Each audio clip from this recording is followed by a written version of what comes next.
Join India's #1 Commerce Institute, Indian Institute of Commerce, Lakshya. Admission open for 2024 academic year.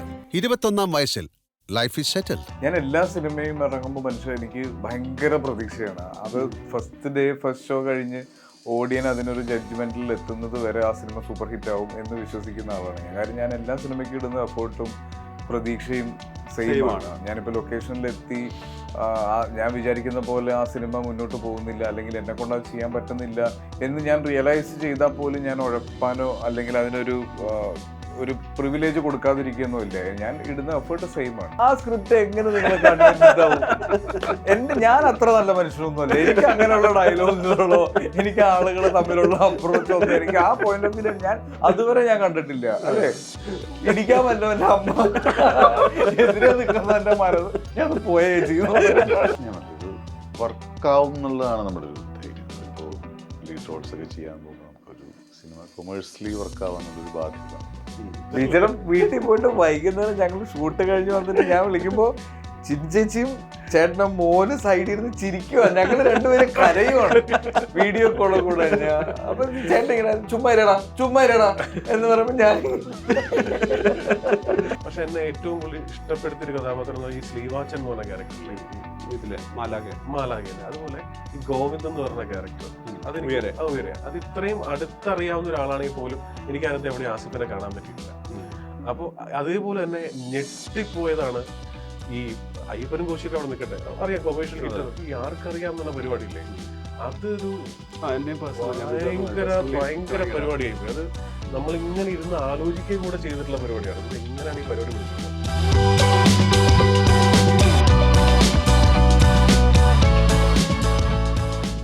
ഈ ബിച്ചേട്ടാ ഇപ്പം ഇതൊരു procedural drama സ്വഭാവമുള്ള ഒരു cinema കൂടുതൽ ചെയ്തിട്ടില്ലല്ലോ. പക്ഷേ ഈ പോലീസ് പ്രൊസീജിയറിനെ കുറിച്ച് വളരെ പേഴ്സണലായിട്ട് അറിയാവുന്ന, എനിക്ക് എന്തെന്ത് വീടിൻ്റെ വാതിൽ തുറന്നാൽ ഇത് മനസ്സിലാവുന്ന അത്ര അടുത്ത് നിന്നുള്ള ഒരാളായതുകൊണ്ട് എന്താ തലവനിൽ അങ്ങനെ കണ്ടൊരു സ്പെഷ്യാലിറ്റി എന്താ ഒരു ഓഡിയൻസിൻ്റെ സൈഡിൽ നിന്ന് നമ്മൾ നോക്കുകയാണെങ്കിൽ? ഞാൻ പറഞ്ഞത് ഇത് വർക്കാവും എന്നുള്ളതാണ് നമ്മുടെ ഒരു ധൈര്യം. നമ്മളിപ്പോൾ ലീഡ് റോൾസ് ഒക്കെ ചെയ്യാൻ പോകുമ്പോൾ നമുക്കൊരു സിനിമ കൊമേഴ്സ്യലി വർക്കാവാന്നുള്ളൊരു ബാധ്യത നമുക്കുണ്ട്. നല്ലൊരു ടെൻഷൻ തന്നെയാണ്. അപ്പോൾ ആൾക്കാർക്ക് പിടിക്കാത്ത ടെൻഷനാണ്, പിടിക്കാൻ താല്പര്യപ്പെടാത്ത ടെൻഷൻ അല്ല, നമുക്കതൊരു ടെൻഷനാണ്. മറ്റേ നമുക്ക് ഏതെങ്കിലും റോൾ ചെയ്യുന്ന പോലെ നമ്മൾ ലീഡ് റോൾസ് ചെയ്യുമ്പോൾ നമുക്കിപ്പോഴും ആ ഒരു ടെൻഷനുണ്ട്. അപ്പോൾ അത് വർക്കൗട്ട് ആവുമെന്ന് നമ്മൾ നോക്കും ഏത് കഥ കേൾക്കുമ്പോൾ. അപ്പോൾ നമ്മുടെ ക്യാരക്ടറാണെങ്കിലും മൊത്തം കേട്ട് നോക്കുമ്പോൾ അത് ഓക്കെ ഇത് റീച്ച് ചെയ്യും എന്ന് തോന്നുന്നതാണ് നമ്മുടെ ആദ്യത്തെ ധൈര്യം. പിന്നെ നമ്മൾ ഷൂട്ട് ചെയ്യുമ്പോൾ ഞാൻ ജിസായിട്ട് വർക്ക് ചെയ്തില്ലെങ്കിലും ഷൂട്ട് ചെയ്യുമ്പോഴും നമുക്കൊരു കംഫർട്ട് സോൺ ഉണ്ട് വർക്ക് ചെയ്യാനായിട്ടുള്ള. എല്ലാ കാര്യങ്ങൾക്കും മറുപടിയുണ്ട്, നമ്മുടെ ഓരോ ചോദ്യങ്ങൾക്കും കറക്റ്റ് ഉത്തരങ്ങളുണ്ട്. പിന്നെ ഈ പറഞ്ഞ ഓൾമോസ്റ്റ് ഓർഡറിൽ ഷൂട്ട് ചെയ്ത് പോകുന്നതുകൊണ്ട് നമുക്ക് അതിൻ്റെ ഒരു ഗ്രാഫ് നമുക്ക് ഏകദേശം അറിയാം പോകുന്നത്. അപ്പോൾ അതിനനുസരിച്ച് നമുക്കും അത് പിടിച്ചാൽ മതി. പല സീൻസും പല സമയത്ത് ഷൂട്ട് ചെയ്യുമ്പോൾ ചിലപ്പോൾ ഒരു ആങ്കറിൻ്റെയൊക്കെ തന്നെ പല മേഖലകൾ മാറിപ്പോകും നമ്മൾ ചെയ്യുന്നത്. ഇപ്പോൾ ഓർഡറിൽ ചെയ്യുമ്പോൾ നമുക്ക് ആ ഒരു സുഖമുണ്ട്. അപ്പോൾ നമ്മൾ എന്താ പറയുക, ഈ സബ്ജക്റ്റ് ഭയങ്കര ട്രിക്കി സബ്ജക്റ്റാണ് ആക്ച്വലി. ഇത് പറഞ്ഞു പോകുന്നതിന് പല വേർഷൻസ് ഉണ്ട്, പറയാമല്ലോ അല്ലേ, പല പെർസ്പെക്റ്റീവ്സിൽ ഇത് പറഞ്ഞു പോകണം, അങ്ങനത്തെ മാറ്ററുകളൊക്കെ ഉണ്ട്. അപ്പോൾ അതൊരു ടഫ് ജോബാണ്, ഈസി ജോബില്. ഇത് ജിസിങ്ങനെ സ്ക്രിപ്റ്റ് നോക്കിയിട്ട് എൻ്റെ ദൈവമേ തീരില്ലല്ലോ എന്ന് പറയും. കാരണം അത്ര പല ആംഗിൾസ് കൊച്ചിയിൽ സുഖമായിട്ട് സിനിമ ചെയ്തുകൊണ്ടിരുന്ന ആളാണ്. അതും ഇതിന് ഒരു ലൊക്കേഷനിൽ പോയാൽ അവിടെ മിനിമം ഒരു 6-7 ദിവസത്തെ വർക്ക് ഉണ്ടാവും.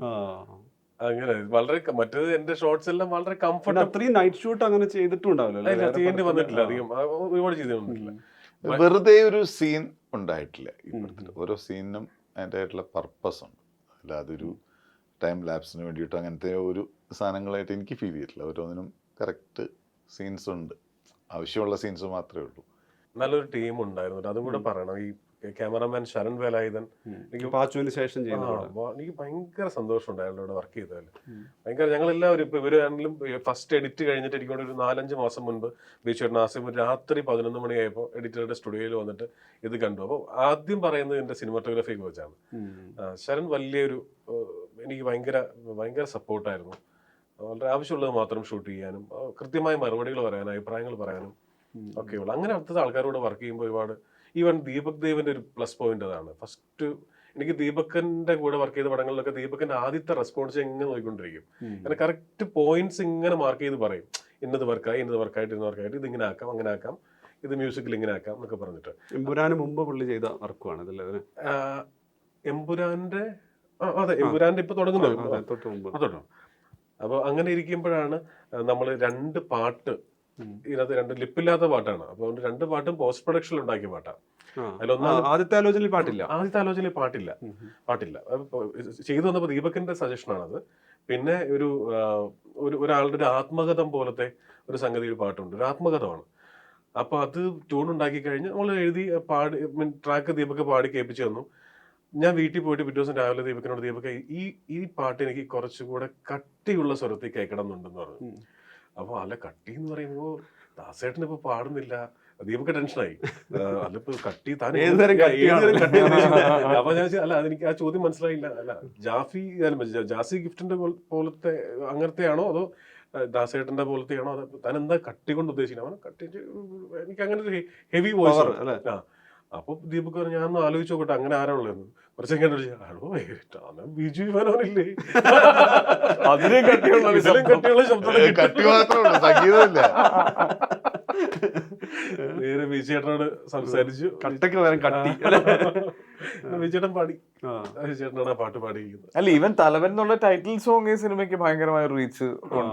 നമ്മളെ ട്രെയിലർ വിടുന്നതിന് 2-3 ദിവസം മുന്നേ ആ സോങ് വരുന്നത്. അത് കഴിഞ്ഞ് ഞങ്ങൾ കാണുന്നത് മമ്മൂക്ക ഒരു ലൊക്കേഷൻ അല്ല ലാൽ സാർ ഒരു ലൊക്കേഷനിൽ ചെന്ന് ഇറങ്ങുമ്പോ വണ്ടിയിൽ നിന്ന് ഇറങ്ങി വരുമ്പോ നമ്മൾ ഈ ഇൻസ്റ്റഗ്രാം യൂട്യൂബ് റീൽസിൽ വരുമല്ലോ, അപ്പൊ ഈ സോങ് ഇട്ടിട്ട് ലാൽ സാർ നടന്നു വരുന്നൊരു വീഡിയോ റീൽസിൽ കണ്ടു. അപ്പോഴാണ് ശരിക്കും ഈ പാട്ടിന്റെ ഒരു സ്കോപ്പ് ഇമ്പാക്ട് എന്താണെന്നുള്ളത് മനസ്സിലായത്. പിന്നെ മമ്മൂക്കയുടെ വന്നു, സഞ്ജു സാംസന്റെ വന്നു. പാട്ട് ട്രെയിലർ കണ്ട് കമ്മ്യൂണിക്കേറ്റ് ഞാൻ അങ്ങോട്ട് മെസ്സേജ് അയച്ചിട്ടാണ് കേട്ടോ. ഞാൻ മെസ്സേജ് അയച്ചിട്ടാണ്. കാരണം ഭയങ്കര ഡൈഹാർഡ് ഫാനാണ് മമ്മൂക്കയുടെ. അത്രയേറെ ഇപ്പൊ ഞാൻ ഡബ് ചെയ്യുന്ന സമയത്ത് പോലും എന്നെ വളരെ ചെറിയ ക്യാരക്ടേഴ്സ് ഡബ് ചെയ്തപ്പോൾ പോലും നന്നായിട്ടുണ്ട് എന്ന് നേരിട്ട് പറഞ്ഞിട്ട് അപ്രീഷിയേറ്റ് ചെയ്തിട്ടുള്ള ഒരാൾ. ബ്ലാക്ക് എന്ന് പറഞ്ഞ സിനിമയിൽ ഞാൻ ഡബ് ചെയ്തിരിക്കുന്ന ഒരു ക്യാരക്ടർ എന്നെ സ്റ്റുഡിയോയിലേക്ക് വിളിപ്പിച്ച് കൊള്ളാം. അങ്ങനത്തെ ഒരു ഇതുവരെ അദ്ദേഹത്തിന്റെ കൂടെ പരസ്യം ഡയറക്റ്റ് ചെയ്യാനുള്ള ഭാഗ്യം ഉണ്ടായിട്ടില്ല. പക്ഷെ അല്ലാതെ അഭിനയിച്ചിട്ടുണ്ട് ഒപ്പം. അപ്പൊ ഞാനങ്ങനെ എന്തെങ്കിലും ആയിട്ട് അപ്പൊ ഞാനിങ്ങനെ നീണ്ട ഒരു മെസ്സേജ് അയച്ചപ്പോ തന്നെ ഒരു 10 മിനിറ്റ് ഞാൻ തിരിച്ച്, എടാ നന്നായി വരട്ടെ, ഓൾ മൈ ബ്ലെസ്സിങ്സ് എന്ന് വളരെ ആത്മാർത്ഥമായിട്ട് ഇട്ടു. അപ്പൊ ഞാൻ പറഞ്ഞു, നമുക്ക് ഈ മൊമെന്റ് മുതൽ അങ്ങയുടെ ബ്ലെസ്സിങ്ങിനെ ഞാൻ പിന്നാലെ അയച്ചോ. അതായത് ടർബോ ആക്ച്വലി പ്രീപോണ്ട് ചെയ്യാം. എക്സാക്ട്ലി 24th ഫിക്സ് ചെയ്യുമ്പോ ടർബോ ഇല്ല. അങ്ങനെ വന്നപ്പോഴും ഒരുമിച്ച് ഒരിക്കലും നമ്മളുടെ അവിടെ ആ പടത്തിന്റെ ക്ലാഷേ അല്ലല്ലോ. സിനിമകൾ ഇറങ്ങുന്നു ഇപ്പൊ, വർഷങ്ങൾക്ക് ശേഷം വന്നു, ആവേശം വന്നു, ഒരേപോലെ 2 സിനിമ വരുന്നു. അല്ല, ബിച്ചേട്ടന്റെ പാട്ട് എളുപ്പത്തിൽ പാടിപ്പിച്ചെടുക്കാവുന്ന ആളാണോ? അല്ല, ഞാൻ കൺവിൻസ് ചെയ്തെടുക്കാവുന്ന ആളാണ്. ഇപ്പൊ ഇതില് അല്ല, ബിച്ചേട്ടൻ ഇത്തിരി പാടുപെട്ട് ഇപ്പൊ അയ്യപ്പൻ കോശിരി ആണെങ്കിൽ ഭയങ്കര സക്സസ്ഫുൾ സോങ് ആയി വരുന്നായിരുന്നു. അല്ല, അങ്ങനെ പാടുക എന്ന് പറയുന്നത് ഈ സ്റ്റുഡിയോയിൽ വന്ന് പാടാൻ എളുപ്പം വില്ലിംഗ് ആവുന്ന ആളാണെന്ന് വെച്ചാൽ ബിജുചേട്ടൻ ആദ്യം ഈ പാട്ടൊന്ന് കേൾക്കണം എന്ന് പറഞ്ഞു. ഈ പാട്ട് കേട്ടിട്ട് എനിക്ക് പാടാൻ പറ്റിയ പാട്ടാണോ എന്ന് ഞാൻ ആദ്യം നോക്കട്ടെ എന്ന് പറഞ്ഞ് പാട്ട് ട്രാക്ക് അയച്ചു കൊടുത്തു. ബിജുചേട്ടന്റെ പാട്ട് ഇഷ്ടപ്പെട്ടു ആദ്യം. പിന്നെ വന്നിട്ട് എടാ കമ്മിറ്റ് ഒന്നും ചെയ്യുന്നില്ല, നമുക്ക് ട്രൈ ചെയ്ത് നോക്കാം.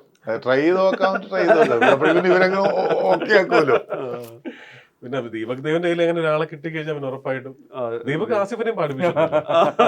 ബൈസൈക്കിൾ തീവ്സില്ല. ബിജുചേട്ടന്റെ പാട്ട് എനിക്ക് ഇത് ഭയങ്കര ഫേവറേറ്റ് ആയിട്ടുള്ള പാട്ടാണ് കേട്ടോ. ബിജുചേട്ടനും കുറെ തവണ കേട്ടിട്ടില്ലേ? പാടാവുന്ന പാട്ടാണ്. അപ്പൊ ഇപ്പൊ പാടാവുന്നില്ല, അപ്പൊ തന്നെ പാടുപെട്ടാണ് പാടിയത്. ഇപ്പൊ കുറച്ചുകൂടി സോഫ്റ്റ് ആയിരിക്കുന്ന ജിസിന്റെ അടുത്തിരുന്ന് പാടാമല്ലോ. സോഫ്റ്റ് ആയി പോയി. ജിസിന്റെ അടുത്തിരുന്ന് സോഫ്റ്റ് ആയി പോയതുകൊണ്ട് ഇൻഫ്ലുവൻസ് ചെയ്തു. അത് നേരിട്ട് കമ്മ്യൂണിക്കേറ്റ് ചെയ്യുന്ന പോലത്തെ ഒരു പാട്ടാണ്. എന്റെ വാക്കുകളൊക്കെ അങ്ങനെ നേരിട്ട് ഒരാളോട് പറയുന്ന പോലത്തെ. അതാണ് ആത്മകഥ എന്ന് പറയുന്ന പാട്ടാണ് ബിജുചേട്ടൻ പാടിയത്. അതായത് ഇപ്പം റിലീസ് ടൈം അല്ല ഷൂട്ട് ടൈമിലൊക്കെ ഇവരുടെ പെർഫോമൻസും സംഗതിയൊക്കെ കാണുന്നുണ്ട്. പക്ഷെ ഏറ്റവും കൂടുതൽ സമയത്ത് പോസ്റ്റ് പ്രൊഡക്ഷനിൽ കാണുവാണല്ലോ ഇത് ലൈവായിട്ട്. ഇപ്പൊ മോണിറ്ററിലൊക്കെ കാണുന്നതിനപ്പുറത്ത് പിന്നെ എനിക്കൊന്ന് എഡിറ്റിന് വേണ്ടി ഇത്രയും സമയം സ്പെൻഡ് ചെയ്ത സ്ഥിതിക്ക് ഈ പെർഫോമൻസിന് എങ്ങനെയാണ് കാണുന്നത്? കാരണം വെച്ചാൽ ഞാൻ നേരത്തെയും ഇവർ ഇത്തരം റോളുകൾ ചെയ്തിട്ടുണ്ട്. പക്ഷെ ഇതുപോലൊരു ഡ്രാമയിൽ ഇവർ ആദ്യമായിട്ടായിരിക്കുമല്ലോ ഈ രണ്ടുപേരുടെയും പെർഫോമൻസ്. കാരണം വെച്ച് കഴിഞ്ഞാൽ ആസിഫ് ഏറ്റവും കൂടുതൽ തവണ ജിസിന്റെ പടം ചെയ്തിട്ടുള്ളതാണ്, ബിജുചേട്ടനായിട്ട് ആദ്യമായിട്ടാണ് ചെയ്യുന്നത്. എങ്ങനെയാണ് പെർഫോമൻസിന് വാല്യൂ? അതായത് ഇത്തരം ഒരു പടം എഴുതാൻ വേണ്ടി അതിന്റെ പരിപാടികൾക്ക് വേണ്ടി എപ്പോൾ പേനയെടുത്താലും ആദ്യത്തെ നമ്മുടെ ടെൻഷൻ ഈ 2 ഹീറോസ് വരുമ്പോൾ ഇവർ രണ്ടുപേരും മാർക്കറ്റ് വാല്യൂ ഉള്ള, ഫേസ് വാല്യൂ ഉള്ള, ഫാൻ ഫോളോയിങ് ഉള്ള 2 പേരാണ്. അവരെ നമ്മുടെ കയ്യിലേക്ക് ഇട്ടിട്ട് ഇങ്ങനെ ആകാൻ പാടില്ല, ഒരാൾ അങ്ങനെ ആവാൻ പാടില്ല. അതെനിക്ക് ഭയങ്കര, അത് ഇവരുടെ അടുത്ത് എക്സ്പ്രസ് ചെയ്യാൻ പറ്റില്ല. ഇപ്പൊ പറയാന്ന് മാത്രം മനുഷ്യ ചോദിച്ചുകൊണ്ട് അത് ആ ടെൻഷൻ ഉണ്ട്. പക്ഷെ എന്ന് വെച്ചിട്ട് ഫോഴ്സ്ഫുള്ളി ഇതിങ്ങനെ അങ്ങനെ തോന്നാനും പാടില്ല. അത് നമ്മൾ സിനിമയോട് ചെയ്യുന്ന നീതികേടാണ്. അവിടെ എന്തോ ഒരു ബ്ലെസ്സിങ് വേണം നമുക്ക് അങ്ങനെ സമയത്ത് ഇങ്ങനെ തോന്നാനൊക്കെ. അപ്പൊ ഈ സിനിമ ഇപ്പൊ ആസിഫും കണ്ടതാണ്, ബീച്ചുവേട്ടനും കണ്ടതാണ്. അങ്ങനെ ഒരു പ്രശ്നം ഇല്ല, ഇതുവരെ കാണിച്ചവരാരും അങ്ങനെ ഒരു ബാലൻസിങ്ങിന്റെ ഇഷ്യൂ പറയുന്നില്ല. കൃത്യമായിട്ട് 2 പേർക്കും 2 ട്രാക്കിൽ പോകാനുണ്ട്. അങ്ങനെ അല്ല, ഞാൻ പേഴ്സണലി പെർഫോമൻസ് എങ്ങനെയാണ് ഇത് ചെയ്യുന്നത്? കാരണം വെച്ച് കഴിഞ്ഞാൽ ആസിഫ് ഇത്രയും പടങ്ങളിൽ അഭിനയിച്ചല്ലോ, ഈ പടത്തിൽ എങ്ങനെയാണ് ആസിഫ് നേരത്തെ ചെയ്യാത്തതിൽ വ്യത്യാസമായി തോന്നുന്നത്? ബിച്ചാട്ടിന്റെ ക്യാരക്ടർ എന്താണ്? ഇത്രയും കൂടുതൽ തവണ എഡിറ്റിൽ കണ്ടിട്ടുള്ള ആള് ആണല്ലോ. അല്ല, അതിന്റെ ഇതാ ഞാൻ പറഞ്ഞത്. ഇപ്പൊ ഫോർ എക്സാമ്പിൾ ഇപ്പൊ ആസിഫിന് എപ്പോഴും ഏത് സിനിമ ജോയിൻ ചെയ്യുമ്പോഴും ആദ്യത്തെ ഒരു 3-4 ദിവസം ഒരാവശ്യം ഭയങ്കരമായ ടെൻഷൻ ഉണ്ട്. അത് ഈ കഴിഞ്ഞ അടുത്താണെങ്കിലും ഞാൻ എനിക്കത് അറിയില്ലായിരുന്നു. എനിക്കറിയില്ല അങ്ങനെ ഒരു സ്കീമിനെ കുറിച്ച് എനിക്കറിയില്ല. എല്ലാവർക്കും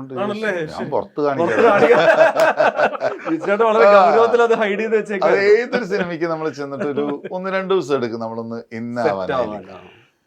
ക്യാരക്ടർ മാത്രമല്ല, മൊത്തം നമുക്കൊന്ന് ഒരു കംഫർട്ട് സോൺ വരണം, എന്നാലേ നമുക്ക് അതിന്റെ ഒരു വരും. ആദ്യം നമുക്ക് ഭയങ്കര ടെൻഷൻ ഉണ്ടാവും. പക്ഷെ ബിച്ചാട്ടൻ വളരെ കൂളായി വന്നതായും ആസിഫ് ഇത്രയും തവണ വന്നിട്ടും ഇപ്പോഴും ടെൻഷനായിട്ട് വന്ന പോലെയാണ് അതാണ് എനിക്ക് തോന്നിയത്. അതായത് ആസിഫിന് അത് എനിക്ക് ഇന്നലെ അതുവരെ ആക്ടിങ് ആയിരുന്നപ്പോ അല്ല, ബിച്ചാട്ടൻ എന്നോട് ആദ്യം ആവശ്യപ്പെട്ട ഒറ്റ കാര്യമുള്ളടാ, ആദ്യത്തെ ദിവസങ്ങളിൽ എനിക്ക് ടഫായിട്ടുള്ള പരിപാടി ഒന്നും ചാർട്ട് ചെയ്യരുത് എന്നുള്ള കാര്യം മാത്രമാണ് പറഞ്ഞിരുന്നത്. അത്രേ ഉള്ളൂ. അത്ര ലൈറ്റ് ആയിട്ട് ബിച്ചാട്ടൻ അവതരിപ്പിച്ചു. അത് പിന്നീടാണ് എനിക്ക് മനസ്സിലാവണം എന്റെ റീസൺ ചിലപ്പോൾ ഇതായിരിക്കാം എന്നുള്ളത്. അതെ, നമ്മളൊന്ന് ഇന്നതിനേഷം ആദ്യമേ ഒരു ഹെവി തന്നെ നമുക്ക് അറിയില്ല എന്താന്നുള്ളതൊന്നും. ചിലവര് ക്ലൈമാക്സ് ഒക്കെ വെച്ച് തുടങ്ങുന്ന ആൾക്കാരുണ്ടല്ലോ. ആവശ്യത്തിന്റെ ഓർഡറിൽ തന്നെയാണ്. സിദ്ദിഖിക്കും ഇങ്ങനെ ഈ പറഞ്ഞത് ആസിഫിന്റെ ടെൻഷന്റെ അതിന്റെ ബാക്കി എന്ന് വെച്ചാൽ അപ്പൊ ആ 3 ദിവസം ഇത് പ്രത്യേകിച്ച് പോലീസ് ക്യാരക്ടറും കൂടെ ആയതുകൊണ്ടേ ആസിഫ് അപ്പൊ ട്യൂണീഷ്യയിൽ ഒരു സിനിമ, മലയാള സിനിമ ലെവൽ ക്രോസ്, അതിന്റെ ഷൂട്ട് കഴിഞ്ഞിട്ടാണ് ജോയിൻ ചെയ്യുന്നത്. ബിജുചേട്ടൻ പൂജയുടെ അന്ന് മുതൽ അങ്ങോട്ട് ഒരു 4 ദിവസം കഴിഞ്ഞിട്ടാണ് ആസിഫ് ജോയിൻ ചെയ്യുന്നത്. അപ്പോൾ അങ്ങനെയൊക്കെ ഇതുവരെ ഇതിന്റെ മുന്നൊരുക്കങ്ങളൊക്കെ ഞാൻ കണ്ടിട്ടുണ്ട്. എന്നിട്ട് മനുഷ്യ ചോദിച്ച പോലെ എഡിറ്റിൽ അത് കാണുമ്പോഴേ നമുക്ക് ഇതിന്റെ കഥാപാത്രമായിട്ട് തന്നെയാണ് ഫീൽ ചെയ്യുന്നത്. അത് അതെനിക്ക് ഇത് ഈ അടുത്ത സുഹൃത്തുക്കൾ തന്നെ അപ്പുറം ഇപ്പൊ ആസിഫിന്റെ ഒരു കാര്യം പറഞ്ഞപ്പോ ഇപ്പൊ എനിക്ക് ഒരു നോട്ടം കൊണ്ട് പോലും മനസ്സിലാവുന്ന ഒരാളാണ്. ഇത്രയും പടങ്ങൾ ചെയ്തുകൊണ്ടും ഒരു സഹോദരനായതുകൊണ്ടും. പക്ഷെ എന്നെ ഏറ്റവും കൂടുതൽ ഇഷ്ടപ്പെടുത്തിയൊരു കഥാപാത്രം ഈ സ്ലീവാച്ചൻ എന്ന് പറഞ്ഞ ക്യാരക്ടറിലെ ഇതില് മാലാഖയിലെ, അതുപോലെ ഈ ഗോവിന്ദ് എന്ന് പറഞ്ഞ ക്യാരക്ടർ, അത് ഇത്രയും അടുത്തറിയാവുന്ന ഒരാളാണെങ്കിൽ പോലും എനിക്ക് അതിനകത്ത് എവിടെയും ആസിഫിനെ കാണാൻ പറ്റിയിട്ടില്ല. അപ്പൊ അതേപോലെ തന്നെ ഞെട്ടിപ്പോയതാണ് ഈ അയ്യപ്പനും കോശിയൊക്കെ അവിടെ നിൽക്കട്ടെ, അറിയാം കൊമേഴ്ഷ്യൽ ഹിറ്റ്, ഈ ആർക്കറിയാം എന്നുള്ള പരിപാടിയില്ലേ, അതൊരു ഭയങ്കര പരിപാടിയായി പോയി. അത് നമ്മൾ ഇങ്ങനെ ഇരുന്ന് ആലോചിക്കുക കൂടെ ചെയ്തിട്ടുള്ള പരിപാടിയാണ്. ഇത് എങ്ങനെയാണ് ഈ പരിപാടി പിടിച്ചിരിക്കുന്നത്. അപ്പൊ അത്രയും എന്താ പറയാ, ഇങ്ങനെ കഥാപാത്രങ്ങളെ കാണുന്ന 2 പേരെ നമ്മുടെ കൈ കിട്ടിയിട്ട് അത് മോശമാക്കരുത്. അങ്ങനെ എഡിറ്റ് കണ്ടപ്പോൾ തോന്നിയ ആദ്യത്തെ ഒരു കാര്യം തന്നെ, മോശമാക്കിയിട്ടില്ല നമ്മള്. ബാക്കി ഇനി പോലെ പ്രേക്ഷകരാ പറയണ്ട. ആഫ്റ്റർ ഓൾ നമ്മൾ ഒരു ക്ലെയിമും പറയുന്നില്ല. ഇത് കണ്ടിട്ട് അവർ പറയട്ടെ. എന്നെ കൊണ്ട് പറ്റുന്ന പരിമിതമായ എൻ്റെ ബുദ്ധിയിൽ നിന്നുകൊണ്ട് ഞാൻ ചെയ്യാൻ ശ്രമിച്ചിട്ടുണ്ട്. ഇതിൽ ഞാൻ ഒരു ആക്ഷൻ ഡ്രൈവുള്ള ഒരു പടമാണ്. എന്താണ് ഇത്? ഇതിൽ കുറേയൊക്കെ ഹൈഡ് ചെയ്തിട്ടാണല്ലോ ട്രെയിലറൊക്കെ ഉണ്ടാക്കിയിരുന്നത്. ഒരു ഔട്ട് ആൻഡ് ഔട്ട് ത്രില്ലർ അല്ലെ സസ്പെൻസ് എന്താണ് എന്നുള്ളത് പറയാവുന്ന ഒരു സാഹചര്യം എന്താ? അതായത് പോലീസ് പ്രൊസീജിയർ വിട്ടു പറയുന്നില്ല, നേരത്തെ ഇതെല്ലാം പറയാറ്. ക്ലൈമാക്സ് വഴിയാ പറഞ്ഞുകൊണ്ടിരുന്ന ആളാണ് ഇത് അല്ലാത്ത പടം ചെയ്യുമ്പോഴേ. മനീഷിന്റെ കാര്യം അറിയാമോ? ഞാൻ സൺഡേ ഹോളിലെ പടം ഷൂട്ട് ചെയ്തുകൊണ്ടിരിക്കുന്ന സമയത്ത് വളരെ പ്രശസ്തമായ ഒരു മാധ്യമം അവർ നേരെ എൻ്റെ അടുത്ത് വന്നിരുന്നിട്ട് ഇങ്ങനെ ഇരുന്നു. അപ്പൊ ഞാൻ ബൈസിക്കിൾ ദിവസം കഴിഞ്ഞ് 4 വർഷത്തിന് ശേഷം ചെയ്യുന്ന സിനിമയാണ്. അവരെന്നോട് കഥ ചോദിക്കുകയാണ്. അപ്പൊ ഞാൻ മനോഹരം ഒരു കഥ അങ്ങ് പറഞ്ഞു. അപ്പൊ എൻ്റെ അടുത്ത് പ്രൊഡ്യൂസർ തോണ്ടിക്കൊണ്ടിരിക്കുക, താനെന്ത് മണ്ടത്തരേ കാണിക്കുന്നത്. അല്ലെങ്കിൽ അവർ പോയപ്പോൾ പറഞ്ഞു, സാറേ ഈ പറഞ്ഞ കഥയാണോ ഞാൻ ഷൂട്ട് ചെയ്തോണ്ടിരിക്കുന്നത്? വേറൊരു കഥയല്ലേ എന്ന് പറഞ്ഞ പോലെ അങ്ങനത്തെ ചില ടെംപ്ലേറ്റ്സ് മനസ്സിൽ ഒരുക്കി വെക്കാറുണ്ട് പറയാൻ വേണ്ടിയിട്ട്. സിനിമയുടെ ഒരു ഡിപ്ലോമസി ഉണ്ടല്ലോ, ആരെയും പിണക്കാതിരിക്കാൻ വേണ്ടിയിട്ട്. പക്ഷെ ഇതിൽ എന്തോ ഈ സസ്പെൻസ് ത്രില്ലർ ജോണറിൽ വരുന്ന പടം ആയതുകൊണ്ട് നമുക്കിപ്പോൾ പറയാവുന്ന അത്രയേ ഉള്ളൂ. ഇതൊരു 10%ഓ 15% മാത്രമേ ഇതിന്റെ ഒരു ഈഗോ ലെവലുള്ളൂ. അതൊരു സെക്കൻഡോ തേർഡോ ലെയർ ആയിട്ട് ഞാൻ കാണുന്നുള്ളൂ. ഞാൻ അത് പറഞ്ഞിരിക്കുന്നത് മറ്റൊരു കഥയാണ്. അത് ഒറ്റ വാക്കി പറഞ്ഞാൽ ഇൻവെസ്റ്റിഗേഷൻ പോലീസ് പ്രൊസീജിയർ ആണ് പരിപാടി. അത് എത്രത്തോളം ആളുകൾക്ക് ഈ പോലീസ് ഓഫീസർ എഴുതുന്നത് കൊണ്ട് അതിൻ്റെതായ മെച്ചമുണ്ടോ? റൈറ്റിംഗിൽ അവര് രണ്ടുപേരുണ്ട്. രണ്ടുപേരും ഒരാളാണ് പോലീസ് ഓഫീസർ, രണ്ടുപേരും വളരെ ഞാൻ പ്രതീക്ഷയുള്ള 2 റൈറ്റേഴ്സാണ്. അവര് തീർച്ചയായിട്ടും അവരുടെ പോലീസ് എനിക്ക് തോന്നുന്നു ഇതിൽ ഡയലോഗ് അല്ലാതെ ബാക്കി എല്ലാത്തിലും ഇപ്പം ബോബി സഞ്ജയ് എഴുതുവാണെങ്കിലും എൻ്റെ റൈറ്റിംഗ് പാറ്റ് മൊത്തം ജിസ്സാണല്ലോ ഇതുവരെയുള്ള എല്ലാം നമ്മളത് ചെയ്തിരുന്നു. അപ്പോൾ ഇതില് ഈ പറയുന്ന അവരുടെ പോലീസിലുള്ള എക്സ്പീരിയൻസ് ഒക്കെ ഒരുപാട് നമുക്ക് ഗുണം ചെയ്തിട്ടുണ്ട്, ഹെൽപ്പ് ചെയ്തിട്ടുണ്ട്. കാരണം നമുക്കത് അറിയില്ലല്ലോ ഇതിന്റെ ഉള്ളിലത്തെ പരിപാടികൾ.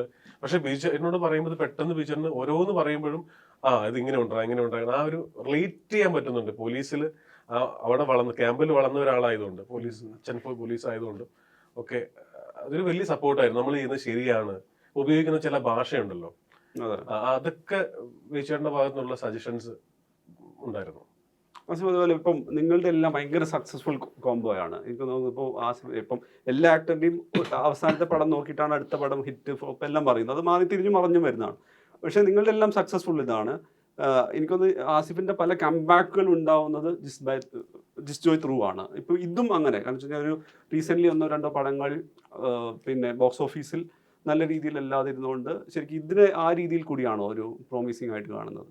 ഞാൻ എല്ലാ സിനിമയും ഇറങ്ങുമ്പോൾ മനുഷ്യൻ എനിക്ക് ഭയങ്കര പ്രതീക്ഷയാണ്. അത് ഫസ്റ്റ് ഷോ കഴിഞ്ഞ് ഓഡിയൻ അതിനൊരു ജഡ്ജ്മെന്റിൽ എത്തുന്നത് വരെ ആ സിനിമ സൂപ്പർ ഹിറ്റ് ആവും എന്ന് വിശ്വസിക്കുന്ന ആളാണ് ഞാൻ. കാര്യം ഞാൻ എല്ലാ സിനിമയ്ക്കും ഇടുന്ന എഫേർട്ടും പ്രതീക്ഷയും സെയിം ആണ്. ഞാനിപ്പോൾ ലൊക്കേഷനിലെത്തി ഞാൻ വിചാരിക്കുന്ന പോലെ ആ സിനിമ മുന്നോട്ട് പോകുന്നില്ല, അല്ലെങ്കിൽ എന്നെ കൊണ്ട് അത് ചെയ്യാൻ പറ്റുന്നില്ല എന്ന് ഞാൻ റിയലൈസ് ചെയ്താൽ പോലും ഞാൻ ഉഴപ്പാനോ അല്ലെങ്കിൽ അതിനൊരു പ്രിവിലേജ് കൊടുക്കാതിരിക്കുന്നോ ഇല്ല. ഞാൻ ഇടുന്ന എഫേർട്ട് സെയിം ആണ്. അപ്പോൾ എപ്പോഴും ആ പ്രതീക്ഷയുണ്ട്. അപ്പോൾ എനിക്ക് ഈ സിനിമയിൽ കൂടുതലോ കുറവെന്നോ ഒന്നും പറയാനില്ല. എല്ലാ സിനിമയ്ക്കുള്ള അതേ പ്രതീക്ഷയുണ്ട്. നിങ്ങളുടെ ഒരു ഈ ജോയിന്റ് വെഞ്ചർ ഫാക്ടർ എന്താ? ശരിക്കും എനിക്ക് അധികം പറഞ്ഞിട്ടുണ്ട്. നിങ്ങൾ ഭയങ്കര ഞാൻ ഒരു ഇൻവിസിബിൾ റാപ്പ് ഉണ്ടല്ലോ. പരസ്യം ചെയ്യുമ്പോഴാണ് എവിടെയാണെങ്കിലും ആസിഫ് തൊട്ടടുത്തുണ്ട് എന്നുള്ള പോലെ ഞാനൊരു ഇൻഹൗസ് ആക്ടർ പോലെ തന്നെയാണ് ഞാൻ മനസ്സിലാക്കുന്നത്. ആസിഫ് ഇല്ലാത്ത പടത്തിന്റെ ആലോചനകളിലും ഡിസ്കഷനിൽ പോലും ആസിഫ് ഭാഗമാണ്. അതെവിടെ തുടങ്ങി? എന്താ അതിന്റെ ഒരു പദ്ധതി? എനിക്ക് തോന്നുന്നത് പക്ഷേ ഇപ്പൊ ആദ്യമായിട്ട് എഴുതിയ ബൈസൈക്കിൾ തീവ്സ് എന്ന് പറഞ്ഞ സിനിമ അന്നത്തെ എല്ലാ യങ്സ്റ്റേഴ്സിനോടും ഞാൻ ആ കഥ പറഞ്ഞിട്ടുണ്ട്. അപ്പോൾ ഞാനിത് അതായത് അത്രയും പ്രതീക്ഷ കൊണ്ട് എഴുതിയ സിനിമയാണ്. ഒരുപാട് നാളെടുത്ത് എഴുതിയ, അത് ആർക്കും പറഞ്ഞിട്ട് മനസ്സിലാവുന്നില്ല. അങ്ങനെ ഇരിക്കുമ്പോഴാണ് ആൻഡ്രൂ ജോസഫ് സാറ് ഇങ്ങനെ ആസിഫിനോട് പറയൂന്ന് പറയും. പക്ഷെ ഈ ആസിഫ് അത് കേട്ട രീതി എൻ്റെ മനസ്സിൽ ഇപ്പോഴും ഉണ്ട്. ഞങ്ങൾ ഇരുന്ന് സംസാരിച്ച കോഫി ഷോപ്പും ആസിഫ് 2.5 മണിക്കൂർ ഫോൺ ഓഫ് ചെയ്തിട്ട് കേട്ടതൊക്കെ. അന്ന് നമുക്ക് ഐ ഗെയിം ഇറ്റ് എന്ന് പറഞ്ഞ കൈ പിടിച്ച ഒരു പിടുത്തം ഉണ്ടല്ലോ, ആ പിടുത്തം ഞാൻ വിട്ടിട്ടില്ല.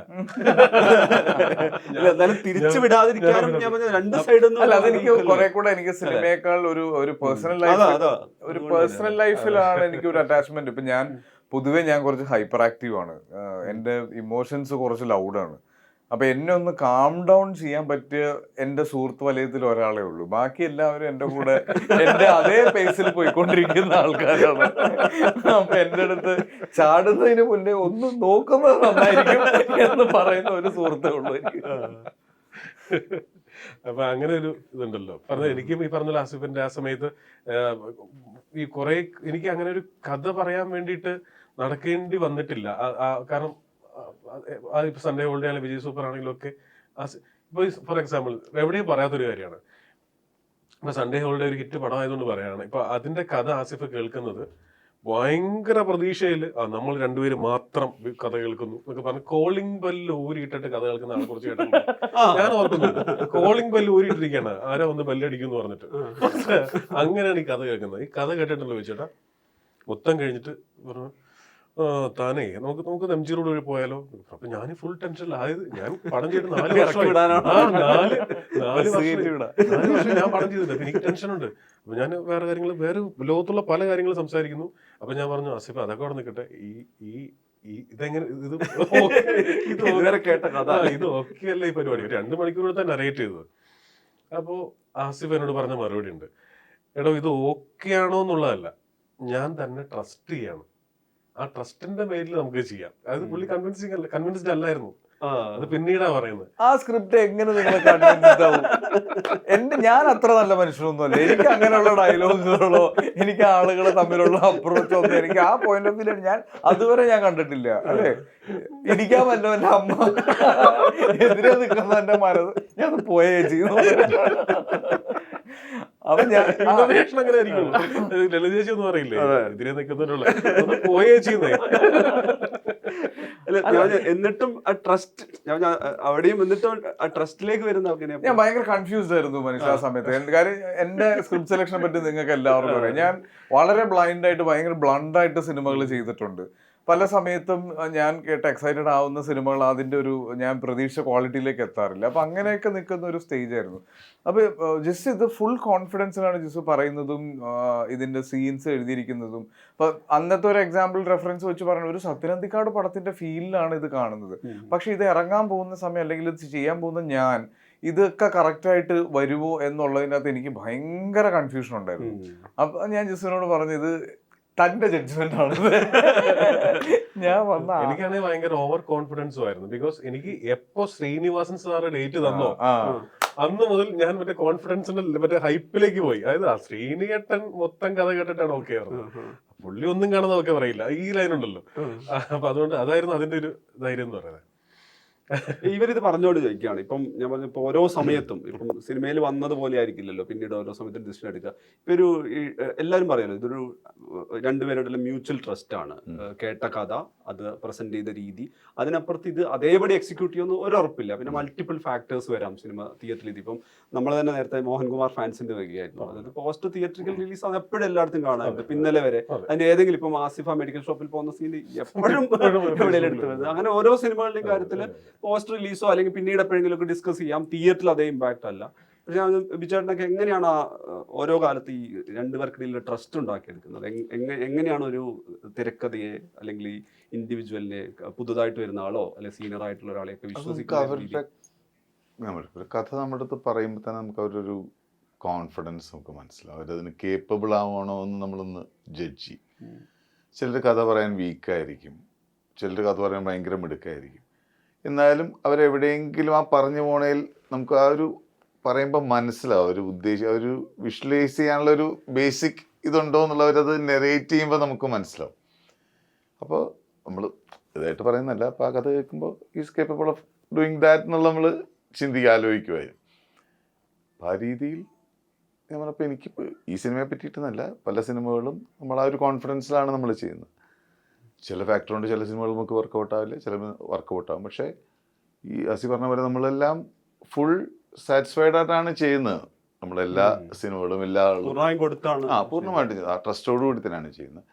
പിന്നെ ഒരിക്കൽ ആ ട്രസ്റ്റ് സക്സസ്ഫുൾ ആയി കഴിയുമ്പോൾ, ആ പൂർണ്ണമായി കഴിയുമ്പോൾ പിന്നെ അത് ഭയങ്കരമായ ട്രസ്റ്റായിട്ട് മാറും. ഡിപ്പെൻഡഡ് ആവും.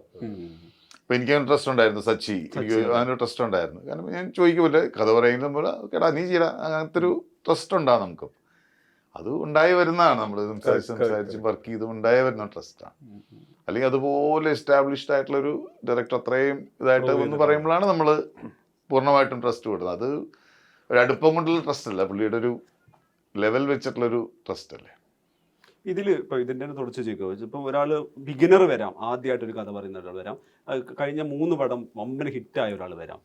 ഇവിടെയും അവിടെ ഒരു ക്രൈറ്റീരിയ ചിലപ്പോൾ ചേഞ്ച് ചെയ്യില്ലേ? ഇത് നമുക്ക് അയാളുടെ ഷോൾഡർ ചെയ്യാം, കാരണം അയാൾക്ക് കഴിഞ്ഞ 3 സക്സസ് ആയതുകൊണ്ട് എനിക്ക് കുറച്ചുകൂടി നേരത്തെ പറഞ്ഞ പോലെ ജിസിന്റെ ജഡ്ജ്മെന്റിന് വിട്ടുകൊടുക്കുക എന്ന് പറയുന്ന പോലെ അങ്ങനെ ഒരു ജഡ്ജ്മെന്റ് നമ്മുടെ കോള് മാറ്റാറുണ്ടോ? ഇത് അയാളെ ഇങ്ങനെ 2 ഓപ്ഷൻ വന്നാൽ ഞാൻ ഫസ്റ്റ് പ്രിഫറൻസ് എപ്പോഴും സ്ക്രിപ്റ്റിന് തന്നെയാണ്. ഞാൻ ആദ്യം ചെയ്തുകൊണ്ടിരുന്നതിൽ നിന്ന് വ്യത്യസ്തം എന്താണെന്ന് പണ്ട് ഞാനൊരു 1 ലൈനോ അല്ലെങ്കിൽ ഒരു ഫസ്റ്റ് നറേഷനോ കഴിയുമ്പോൾ എക്സൈറ്റഡ് ആയിട്ട് ഇത് ചെയ്യാം എന്ന് പറയുമായിരുന്നു. ഇപ്പം ഞാൻ എനിക്ക് കൊണ്ടാവുന്ന എക്സൈറ്റ്മെന്റ് കഴിഞ്ഞിട്ട് ഞാൻ കുറച്ചും കൂടെ ആലോചിക്കും. അത് കഴിഞ്ഞ് ഞാൻ ഇതിന്റെ ഫുൾ സ്ക്രിപ്റ്റ് ചോദിക്കും. ആ സ്ക്രിപ്റ്റ് മനസ്സിലാക്കി കഴിഞ്ഞിട്ടാണ് അടുത്തത് ഇദ്ദേഹത്തിനെ കൊണ്ട് ഇത് ചെയ്യാൻ പറ്റുമോ ഇല്ലയോ എന്ന് നമ്മളെ കൊണ്ട് പറ്റുന്ന രീതിയിൽ ഒന്ന് പ്ലാൻ ചെയ്ത് നോക്കും. ഇപ്പോൾ ഈ പറഞ്ഞ പോലെ ഒരു ബിഗിനർ വരുവാണെങ്കിൽ ഇപ്പം അദ്ദേഹം വർക്ക് ചെയ്ത് അസിസ്റ്റന്റ് ഡയറക്ടറായിട്ടോ അസോസിയേറ്റ് ഡയറക്ടറായിട്ടോ ഒക്കെ വർക്ക് ചെയ്തിട്ട് ഉള്ള ടീമിന് അങ്ങനെ അന്വേഷിച്ചിട്ടുണ്ടോ, അല്ലെങ്കിൽ എൻ്റെ തന്നെ ഏതെങ്കിലും സിനിമയിൽ വർക്ക് ചെയ്തിട്ടുണ്ടോ എന്ന് അന്വേഷിക്കും.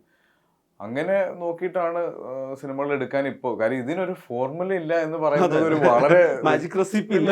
അതാണ്. ഇപ്പൊ ഇങ്ങനെ ചെയ്ത സിനിമ അല്ലെങ്കിൽ ഈ ഇക്വേഷനിലുള്ള പടം അത് ഹിറ്റ് ആവും എന്നുള്ള ഒരു ഉത്തരം ഇല്ല നമ്മുടെ കയ്യിൽ. ഇപ്പൊ ഭാഷ എന്ന് പറഞ്ഞ സിനിമയുടെ ഇക്വേഷൻ ഭയങ്കര സേഫ് ആയിട്ടുള്ള ഇക്വേഷൻ ആണെന്ന് എല്ലാവർക്കും അറിയാം. പക്ഷെ അതെടുത്ത് പൊട്ടിയ ഒരുപാട് പടങ്ങളുണ്ട്.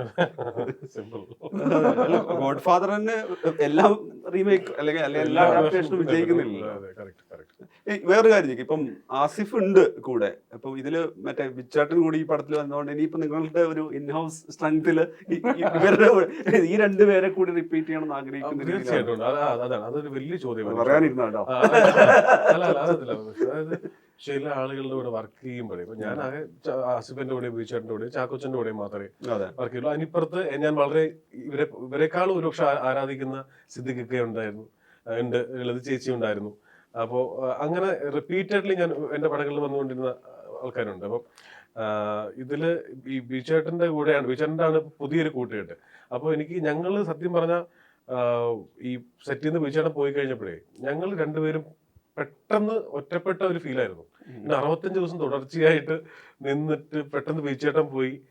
പിറ്റേ ദിവസം എന്ന് ഓർക്കുന്നുണ്ട്, നമ്മളൊരു വീഡിയോ കോൾ ചെയ്ത് ഞങ്ങൾ മൂന്നുപേരും കറിയായിരുന്നു ആ വീഡിയോ കോളില്. അപ്പൊ സംയുക്ത ചേച്ചി ചോദിക്കുന്നുണ്ട്, നിങ്ങൾ LKG പിള്ളേരോ ഇങ്ങനെ വീട്ടിലേക്ക് പോയോ? വീട്ടിൽ പോയി. ടീച്ചറും വീട്ടിൽ പോയിട്ട് വൈകുന്നേരം ഞങ്ങൾ ഷൂട്ട് കഴിഞ്ഞ് വന്നിട്ട് ഞാൻ വിളിക്കുമ്പോ ചിഞ്ചേച്ചിയും ചേട്ടനും മോന് സൈഡിൽ ഇരുന്ന് ചിരിക്കുവാ, ഞങ്ങൾ രണ്ടുപേരും കരയുവാണ് വീഡിയോ കോള് കൂടെ. അപ്പൊ ചേട്ടൻ ഇങ്ങനെ ചുമ്മാ ഇരടാ എന്ന് പറയുമ്പോ ഞാൻ കുറേ ദിവസം അങ്ങനെ ഒരു ഭയങ്കര ചേട്ടന്റെ ഒരു ഏറ്റവും വലിയൊരു കഴിവ് അതാണ്. അങ്ങനെ ഒരു വലിയൊരു സ്പേസ് നമുക്ക് ഇട്ട് തന്നിട്ടാണ് ചേട്ടൻ. അപ്പൊ അതിന്റെ ഒരു ചേട്ടന്റെ ഒരു സ്വീറ്റ്നെസ് കൊണ്ട് തന്നെയാണ് അങ്ങനെ ഞാൻ പറഞ്ഞു, ഈ സുഹൃത്തുക്കളെ ചേർത്ത് പിടിക്കുന്ന രീതിയും. അത് സുഹൃത്തുക്കളെ ചേർത്ത് പിടിക്കുന്നു പറഞ്ഞിട്ടുണ്ടല്ലോ. ഇപ്പൊ ബിജറിന് ഒരു ദിവസം രാത്രി ഞങ്ങളിങ്ങനെ ഷൂട്ട് കഴിഞ്ഞ് വരുമ്പോൾ എൻ്റെ അടുത്ത് പറഞ്ഞു, എടാ ബിജറിന് ഒരുമാതിരി ഒരു 95% ഫ്രണ്ട്സിനെ എനിക്കറിയാം, അവരുടെ എല്ലാം കൂടെ ഞാനും കുത്തിമറിയാറുണ്ട്, എല്ലാവരെയും എനിക്ക് പേഴ്സണലി അറിയാവുന്ന ആൾക്കാരാണ്. അപ്പൊ ബിജറിന് ഇങ്ങനെ ചേട്ടാ ഇവരൊക്കെ വരുന്നുണ്ട് എന്ന് പറഞ്ഞ് ഞാനപ്പോൾ ആ സമയത്ത് ഈ പോലീസ് യൂണിഫോം ഒക്കെ ഇടുന്നുണ്ടോന്ന് ജിമ്മിൽ പോകണമെന്നൊക്കെ കൊണ്ട് ഞാൻ ജിമ്മിൽ പോയി വന്നപ്പോൾ ബിജറിന്റെ റൂമിൽ ശബ്ദം കേൾക്കുന്നുണ്ട്. അപ്പൊ ഞാൻ തമാശക്ക് പറയും, ചന്ദന ലോറിയുമായിട്ട് പോലീസ് ജീപ്പ് സ്റ്റേഷന്റെ ഫ്രണ്ടിൽ കൂടെ പോണമല്ല പിടിച്ചകത്ത. അപ്പൊ ഞാനിങ്ങനെ ഒച്ചുണ്ടാക്കാണ്ട് പോയി. ഞാൻ നേരത്തെ കിടന്നുറങ്ങി. പിറ്റേ ദിവസം രാവിലെ ഷൂട്ടിന് പോകുമ്പോൾ ഞങ്ങൾ ഒരുമിച്ചാണ് പോകുന്നത്. ബീച്ചറിന്റെ വണ്ടിയിൽ അധികം പോകും. അപ്പൊ ഞാൻ ഇങ്ങനെ ഡോറ് തുറന്ന്, മുരുകൻ ചേട്ടൻ അസിസ്റ്റന്റ് ഉണ്ട്, അവൻ പുറത്ത് നിൽക്കണ്ട. അപ്പൊ അവൻ ഡോറ് തുറന്നു. ഞാൻ ഡോറ് നോക്കുമ്പോഴത്തേക്കും ഒരു 4 എക്സ്ട്രാ ബെഡില് തല വഴി മൂടിയ ആൾക്കാർ കിടക്കുന്നുണ്ട്. ബെഡിലും 2 പേര് കിടക്കുന്നുണ്ട്. അപ്പൊ നമ്മൾ സ്വാഭാവികമായിട്ടും ബെഡിൽ കിടക്കുന്ന ബീച്ചേട്ടനാണ് എന്നുള്ളതിലാണ് ഞാൻ ചെയ്യുന്നത്. ഞാനും ബ്ലൈൻഡ് ചേട്ടാ അയ്യോ ഇതല്ല ഇതിലിപ്പോ ഏതാ ബിജു മേനോൻ. കാര്യം ഈ ജസ്റ്റ് നേരത്തെ പറഞ്ഞില്ല, ആ ലൊക്കേഷൻ നിന്ന് മാറിക്കഴിഞ്ഞാൽ പിന്നെ ആക്ടർ അല്ല, ഫ്രണ്ടാണ്. അപ്പൊ ആ ഒരു ഫ്രണ്ട്ഷിപ്പും ആ ഒരു ആഘോഷം ഭയങ്കര അതിന്റെ താഴെ എക്സ്ട്രാ ബെഡിൽ നിലത്ത് കിടക്കുന്നു. അതായത് ഈ വന്നിരിക്കുന്ന 5 സുഹൃത്തുക്കളാണ്. ഈ 5 സുഹൃത്തുക്കൾ കൊടുത്തിരിക്കുന്ന 2 പെട്ടി വെച്ച് പ്രതീക്ഷിച്ചോ? ഇത്രയും പെട്ടികൾ ഒരു മുറിക്കകത്തുണ്ട്, 4 എക്സ്ട്രാ ബെഡും. നമ്മൾ ഇതിനിടയിൽ കൂടെ നടക്കണ്ടേ? അങ്ങനെയാണ് ഇവരുടെ ഒരു ബോണ്ടിങ്. എന്തൊക്കെ സാധനം അത് വരുന്ന മറ്റേ നാട്ടിൽ നിന്നൊക്കെ വരുക, മാങ്ങ, ചക്ക, കപ്പ വറുത്തത്. അത് ഈ എല്ലാ കാലത്തും വെച്ചിട്ടുണ്ടോ ഈ സൗഹൃദം എന്നുള്ളത്, അത് എനിക്ക് തോന്നുന്നത് അത് ഏതെങ്കിലും തരത്തിൽ ആഡ് ഓൺ ആവുന്നുണ്ട് പുതിയ ആളുകൾ, അല്ല കുറെ കാലമായിട്ടുള്ള ആളുകൾ തന്നെയാണോ? എപ്പോഴും കൂടി ഉണ്ടാവുന്നുണ്ട്, പുതിയ ആൾക്കാരെ ആഡ് ഓൺ ആവും. ഇവരെ ഇപ്പം ജിസ്സിനെ കഴിഞ്ഞ കൊല്ലം കൂട്ടിയിരുന്നല്ലേ? സഞ്ജു സാംസൺ ആ ഫോട്ടോ ഭയങ്കര അടിപൊളിയായിരുന്നു. ഉമ്മാക്കുന്നത് ഇത് ഭയങ്കര ഒരു സുഖമാണ്. ഞാൻ പേഴ്സണലി അനുഭവിക്കുന്ന നല്ലൊരു സുഖമാണ് ആക്ച്വലി. ഒന്നാമത് നമ്മൾ വീട്ടിൽ ഷെയർ ചെയ്യാത്തത് പോലും നമുക്ക് ഷെയർ ചെയ്യാവുന്നതാണ് നമ്മുടെ ഫ്രണ്ട്സ്. അതിന് വേറൊരു ഇമോഷണൽ മറുപടി അല്ലാതെ വളരെ പ്രാക്ടിക്കൽ മറുപടികളും കിട്ടും. അതാണ് എൻ്റെ വീട്ടിലുള്ളതിന് ഒരു ഇമോഷണൽ മറുപടി ആയിരിക്കും, പ്രാക്ടിക്കൽ മറുപടി ആയിരിക്കും.